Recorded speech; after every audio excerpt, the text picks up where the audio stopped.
میرا دل کرتا ہے کہ میں یہ حدیث نا لوگوں کی روحوں تک اتار دوں۔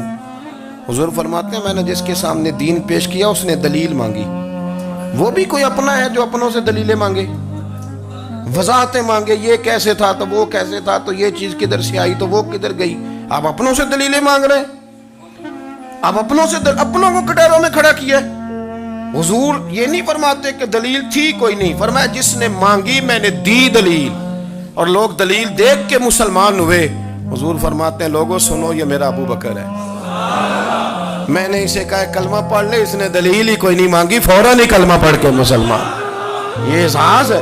یہاں تو تھک گئے لوگ اپنوں کو دلیلیں دیتے، وہ جی ویسے کیسے تھا تو ایک بندہ یہ کہہ رہا تھا تو دوسرا، کہنے دے جو دنیا کہتی ہے، تو اپنی بات کر، تو بتا تو کیا کہتا ہے، اپنی رائے بیان کر، تیرا نظریہ کیا ہے، تیرا ذوق کیا، تو چھوڑ لوگ کیا کہتے ہیں، اپنی بات کر۔ اگر ابو بکر صدیق لوگوں کے کہنوں پہ چلتے تو مکہ تو سارا کچھ اور کہہ رہا تھا، اس وقت تو کچھ تھا ہی نہیں جو کہتا کہ نہیں تو ٹھیک چل رہا ہے، دنیا ساری کچھ اور کہہ رہی تھی، لیکن صدیق اکبر کہہ رہے تھے نہیں نہیں، سچ وہ ہے جو مدینے والے رسول فرماتے ہیں، سچ وہ ہے جو میرے آقا نے فرمایا ہے۔ زندگی میں انہوں نے بتایا لوگوں کو کہ دین کا مزہ لینا ہے تو پھر ذرا غلامی کر کے آتا ہے، پھر ذرا پورا پیار کر کے آتا ہے، پھر پوری محبت دے کے پھر غلامی کا مزہ۔ حضرت اسماء بنت ابی بکر صدیق فرماتی ہیں کہ نبی پاک صلی اللہ تعالی علیہ وسلم نے حرم شریف میں داخل ہوئے، ایام مکہ میں، مکے کے دن تھے، حضور حرم مکہ میں داخل ہوئے، کافروں نے، ابو جہل نے پہلے سے سازش کی ہوئی تھی۔ جیسے ہی حضور اندر داخل ہوئے تو شور کرنے لگا، کہنے لگا یہ تمہارے بتوں کو برا کہتے ہیں اور تمہیں شرم نہیں آتی، یہ تمہارے معبودوں کو گالی دیتے ہیں، معاذ اللہ یہ برا کہتے ہیں، میں خیال نہیں آتا۔ لوگوں کو اشتعال دینے لگا، لوگ مختلف جگہوں سے اکٹھے ہو کے حضور کے گرد جمع ہو گئے۔ آپ نے کہا ہے کہ بت جھوٹے، حضور فرمانے لگے کہا ہے۔ آپ نے کہا ہے کہ یہ کچھ نہیں کر سکتے، فرمایا کہا ہے۔ آپ نے کہا ہے یہ کوئی نفع نقصان نہیں دیتے، حضور فرمانے لگے کہا ہے۔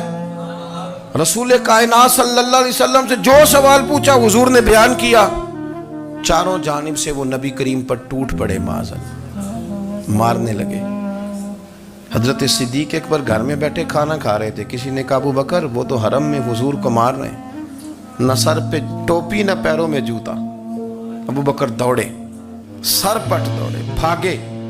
حضور زمین پہ لیٹے ہوئے تھے، وہ تکلیف دے رہے تھے۔ حضرت صدیق اکبر نے 2 کو پکڑ کے ادھر پھینکا، 4 کو ادھر پھینکا، 5 کو ادھر پھینکا، ایک جملہ بار بار زبان سے کہتے، ظالمو انہیں مارتے ہو جو تمہاری نجات کا سامان لے کے آئے، انہیں تکلیف دیتے ہو جو کہتے ہیں اللہ میرا رب ہے، انہیں مارتے ہو، شرم نہیں آتی۔ اب انہوں نے حضور کو چھوڑ کے تو جناب صدیق اکبر کو مارنا شروع کیا۔ حضرت صدیق اکبر، عقبہ بن ابی معیط، عتبہ اتیبہ، ان کے ہاتھوں میں جوتے تھے۔ آج کل جوتے وہ نہیں ہوتے جو اس زمانے میں تھے، جوتا ہوتا تھا لکڑی کا، کھڑاؤں کہتے تھے، وہ جوتے پکڑ لیے اور جناب صدیق اکبر کے سر پہ مارنے شروع کیے۔ سر پہ جوتے لگ رہے ہیں، لگتے جا رہے ہیں، خون بہتا جا رہا ہے۔ حضرت صدیق اکبر نے بازو کھولے ہوئے، بے ہوش ہو کے گرے۔ حضرت اسماء کہتی ہیں میرے والد کو لوگ گھر لائے تو سر بھی سارا لہو سے بھرا ہوا تھا، چہرہ بھی سارا لہو سے بھرا ہوا تھا۔ عشق تے اگ دوویں ایک برابر، عشق تے اگ دوویں، عشق تے اگ دوویں ایک برابر، پر عشق دا سیک ودھیرا، اگ تے ساڑے ککھ تے کانے، عشق ساڑے تن میرا، اگ دا دارو می تے پانی، کوئی دسے ہاں پلا عشق دا دارو کیڑا، سجنا اتھے کچھ نہیں بچتا جتھے عشق ہوراں دا ڈیرا۔ حضرت صدیق اکبر کو گھر لائے تو لہو لہان ہے سارا وجود، خون بہ رہا۔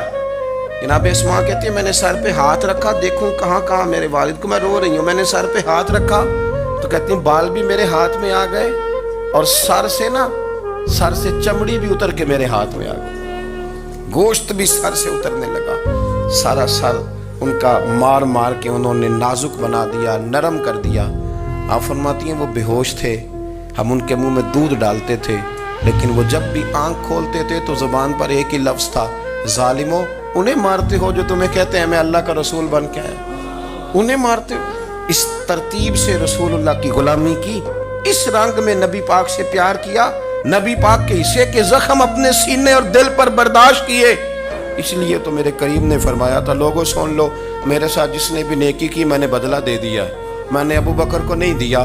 میں ابو بکر کا ہاتھ پکڑ کے اللہ کی بارگاہ میں لے جاؤں گا. میں کہوں گا مالک اس نے بڑی نیکیاں کی ہیں تو ہی اسے اجر عطا فرما. میں لے کے جاؤں گا کہوں گا اے اللہ تو دے اسے اجر. اس نے بڑی نیکی کی, اس نے بڑا پیار کیا, اس نے میرے ساتھ بڑی محبت کی, اس نے بڑی غلامی